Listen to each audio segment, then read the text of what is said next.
فيصليا للشامة يا رفيعين الهامة، جمهورك جينا والله جينا بعز وكرامة. فيصلي هو السعيد.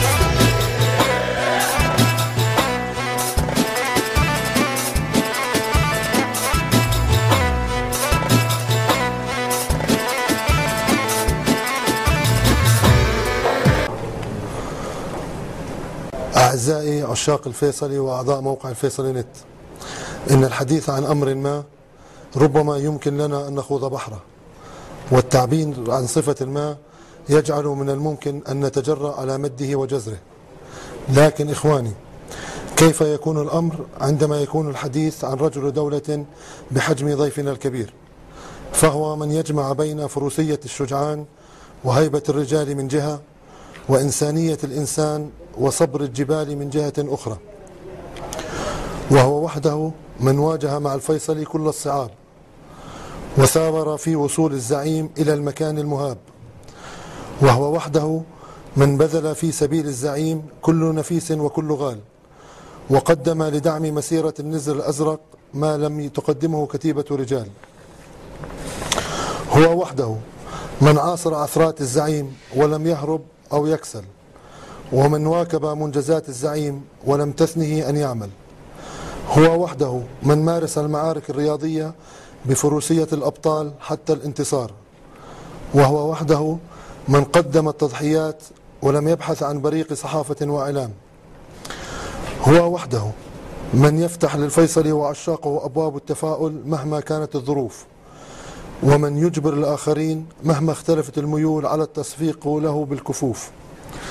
بظني هو حكاية عشق تختلف إطلاقا، فمعالي الشيخ سلطان معه نبصر هيبة الكبار وحزم القادة. اليوم تعطرت سماء موقعنا عشاق الفيصلي نت بطلته، وتزينت جنبات المنتدى بصورته، وكعادته مع حضوره تهل البشائر والأفراح، ونستشف السعادة من رؤية محياه.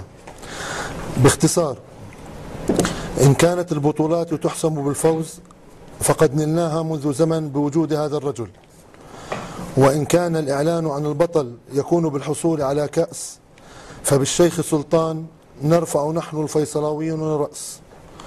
دمتم فيصلاويون، لنقرع طبول الفرح فمعالي الشيخ بيننا.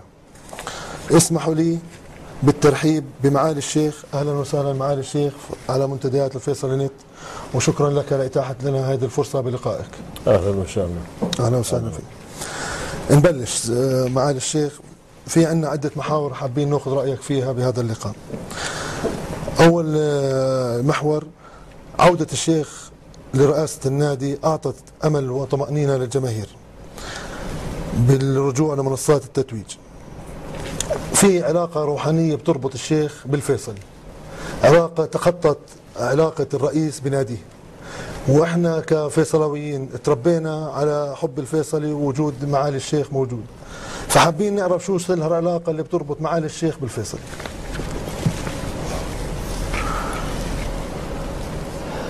أول شيء أنا شاكر لكم لإتاحة الفرصة للظهور على الفيصلي نت.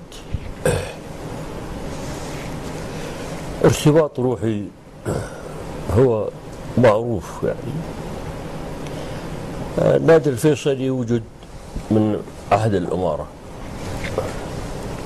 من زمان الشهيد الأول المرحوم الملك عبد الله، وكان اسمه كشافة النادي الفيصلي، ثم أصبح الآن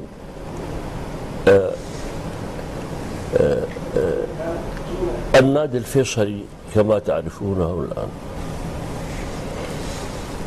كان في السابق لم يكن رئيس للنادي الفيصلي، كان أمين سر اللي هو يقوم بمقام رئيس النادي اللي هو المرحوم مظهر النابلسي الله يرحمه. ثم تحول النادي وغير نظامه أن يكون هنالك رئيس لذلك النادي. فترشحت في ذلك الوقت، وكان أول الناخبين لي المرحوم مظهر النابلسي. كان مقرنا في جبل عمان،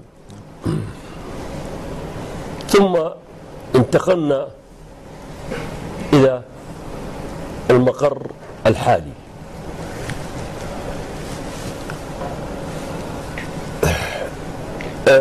سأحكي رواية صغيرة حدثت معي أنا بالذات.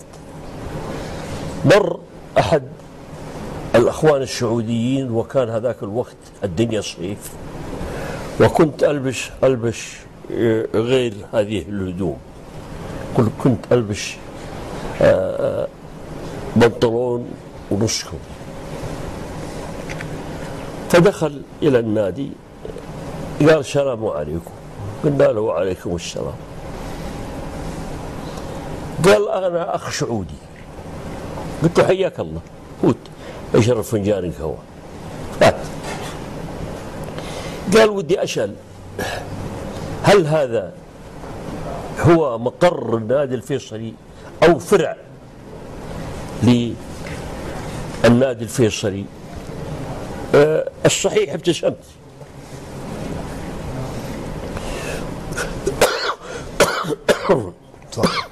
قلت له لا، هذا مقر النادي الفيصلي. قلت له وفي بعض الأحيان أن تتدرب، شايف الشارع هذا؟ قال لي تدرب عليه. قال لي ما هو معقول. قلت له اللي قاعد تحكي معه رئيس النادي، مو هو واحد عضو، أو أنا رئيس النادي اللي قاعد تحكي معي. قال السمعة اللي قاعد أسمعها عن النادي الفيصلي هذا مقره الرئيسي. قلت له هذا مقره الرئيسي. قال لا حول الله، لو كان النادي الفيصلي وسمعته في بلد ثاني لما رأيت النادي الفيصلي في هذا الوضع. صحيح. في ذلك الوقت استلمت النادي الفيصلي واستلمت رئاسة الاتحاد، وكنت لاعب منتخب وطني، وكنت كابتن للمنتخب الوطني.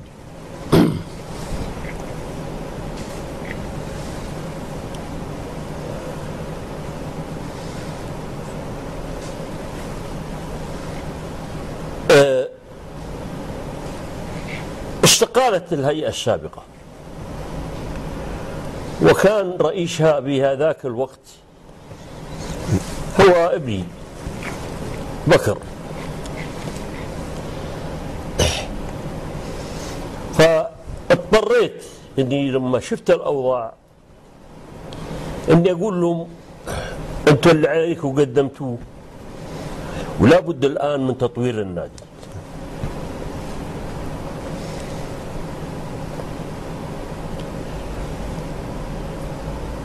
فاخترت مجموعة من الإدارة اللي أنا أعرف أنها تقدر تقوم في مهمات اللاعبين أو الجهاز الفني. أنا مؤمن في المدرسة العراقية. عدنان حمد أبو مروة أول ما جابوا إحنا النادي الفيصلي، صحيح، خدمنا وقدمنا، برضه احنا خدمناه.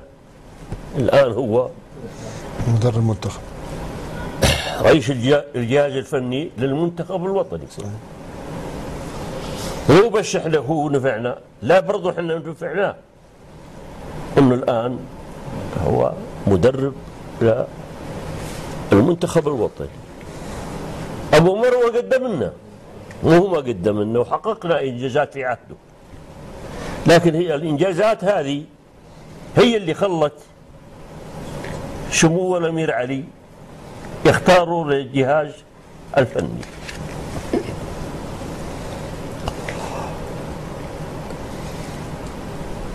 قلت أنا يوم ترشحت للانتخابات وعدت الجماهير ووعدت الناس، قلت لهم انطوني لي فترة، إذا قدرت أنا والإدارة اللي معي نغير هذا احنا غيرنا، ما قدرنا لا والله نقدم استقالتنا ونقول السلام عليكم. الحمد لله المؤشرات باينه انها الحمد لله في الطريق الصحيح. هذا الحمد لله اللي بندخل عليه على السؤال الثاني. تفضل. الآن أنتم شايفين أنه مثل ما قلت لك أنا مؤمن في المدرسة العراقية. جبنا ثائر كان مدربنا من الموسم، مدربنا سابقا وكان له بعض الإنجازات. جبنا ثائر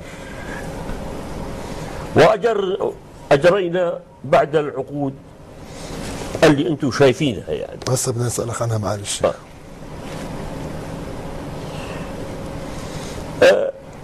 أتمنى الصحيح أنه النادي الفيصلي يرجع لي ان شاء الله عهد المنصات ويرجع للغو. ان شاء الله بنفسكم معالي الشيخ بيرجع واحنا واثقين من الحكي.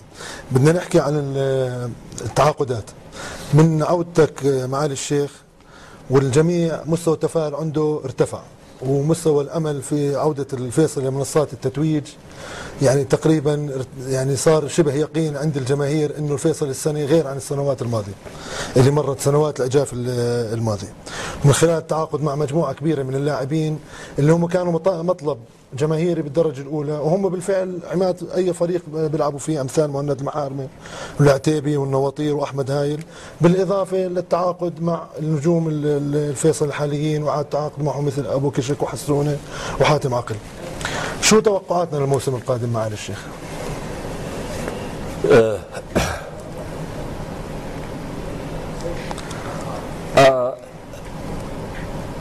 توقعاتنا الصحيح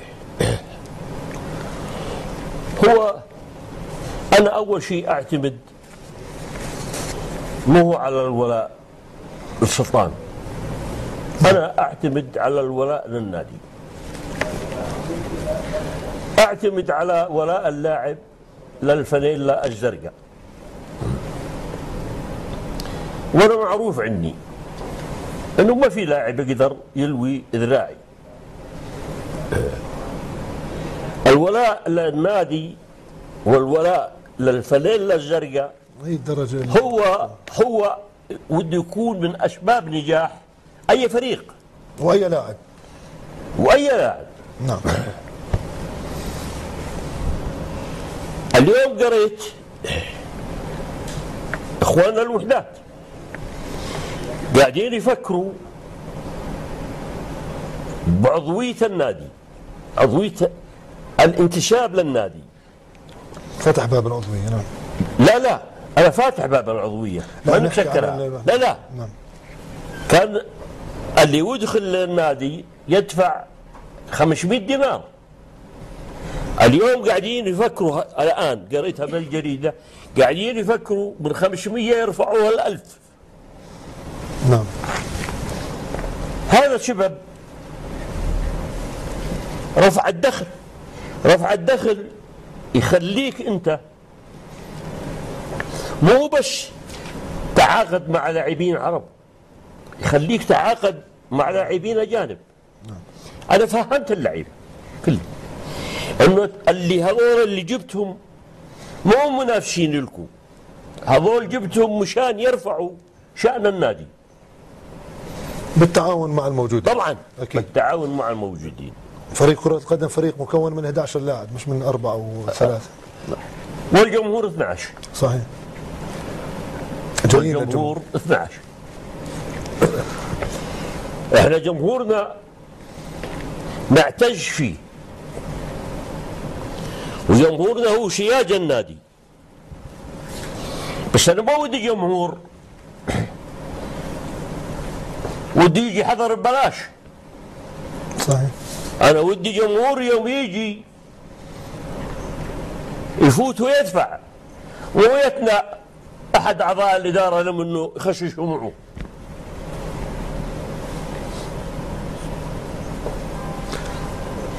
يعني حابين نأجل الحكي عن الجمهور لما يجي لوقته وفي حكي على الجمهور. إذا في سؤال ثاني تفضل شاد. ان شاء الله. احنا بنعرف انه الاحتراف بالاردن حط على الانديه بشكل عام والفيصلي بشكل خاص مصاريف كبيره. ومصاريف النادي اصلا واعبائه الماليه الكل بيعرف انها بدها بنك مركزي وراها. التعاقدات الجديده هل تعتقد انها كلفت النادي اعباء ماليه اضافيه؟ وشو اللي حطيته الاداره بتفكيرها لتخطي هذه العقبات؟ خليني اقول لك. تفضل. اللي حط الاحتراف السورية نفسه السعودية اللي حط الاحتراف عندنا. نعم. سوريا يوم شافت انه الاحتراف ما يتلائم مع دخل النادي غيرته.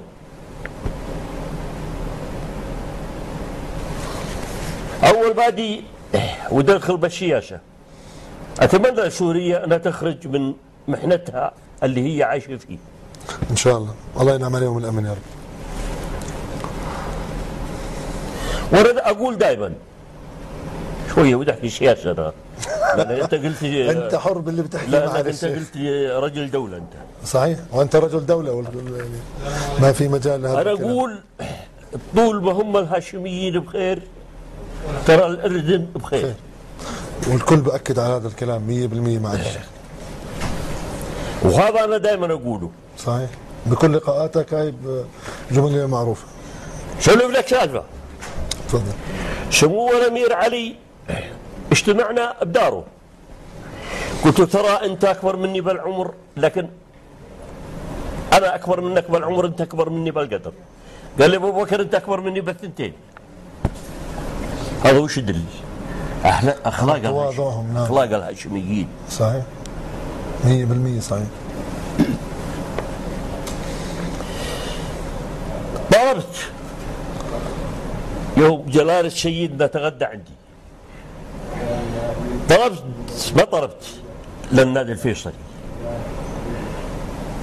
طلبت يساعدوا أندية الممتاز جميعها بلا استثناء من ضمن الفيصلي. ولا جبت الفيصلي نهائيا. نعم. الزلمة شرفني وكرمني اللي عندي. اطلب لي عيب، اطلب لي انا ولد ماجد طلبت دعم أندية المحترفين كلها. نعم. الآن ودنا نرجع على تشكيلة الإدارة. الصحيح ربي وفقني باختيار 11 واحد قاعدين يقوموا بالمسؤوليات اللي هم موكلة إليهم. كل التعاقدات اللي تشوفها هذه من جياب أعضاء الإدارة. هم راح يغطوا تكاليف التعاقدات جميعا، وبالتالي النادي مش راح يتحمل تكاليف إضافية زيادة. الآن احنا عندنا بالشهر 26,000 دينار بالشهر. 26,000 دينار هذولا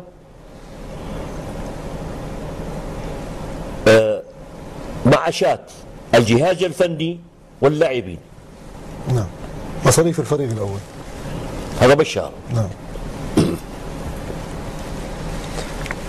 هناك فكرة وماشيين فيها لإضافة المركز التجاري اللي عندنا.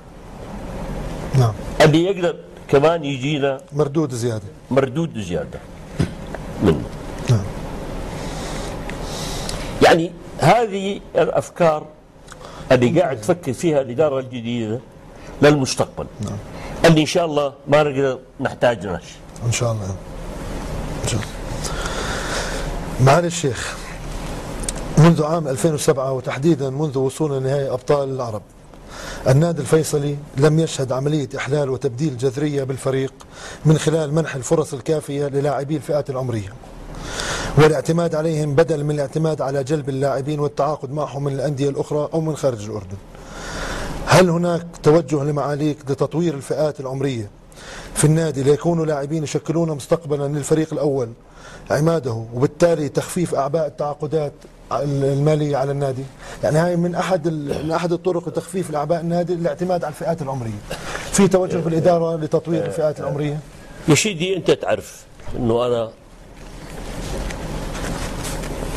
أؤمن بموضوع الفئات العمرية، لأن الفئات العمرية هي الرافد الأساسي للفريق. الأساسي للفريق. نعم.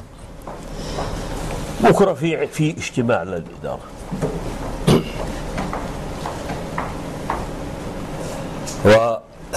وستعطي الفئات العمرية الدعم الكافي كما تعطيه للفريق الأول. ممتاز ممتاز جدا.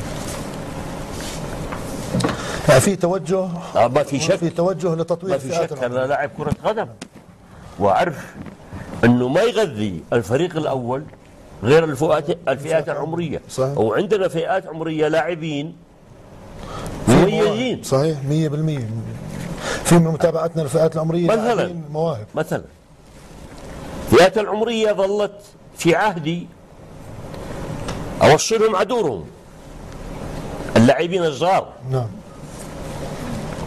الآن ظل عندنا عدة مدارس للفئات العمرية، صفينا على مدرستين فخم. نعم. بمعنى المدرستين، وحدة بالزرقاء ووحدة بسحاب. سحاب. نعم.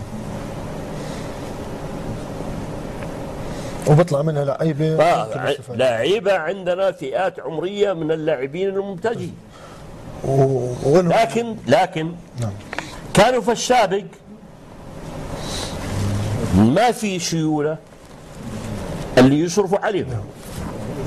هسه الفئات العمرية مشان أكون واضح مطلوب مكسور عن النادي 30,000 دينار. نعم. عاجز عن النادي بالشهرات. نعم. لا مو بالشهر، عاجز من حوالي 8 اشهر 9 اشهر. 30 دينار حجز من 30,000. 30,000 من ما استلم الإدارة الجديدة، في حجز 30,000. قبل لا نستلم. نعم. إن شاء الله بكرة بدنا نركز على موضوع تغطية المبلغ هذا مشان ترجع الفئات العمرية إن شاء الله اللي هي الرافد الرئيسي في المستقبل إن شاء الله للفريق الأول.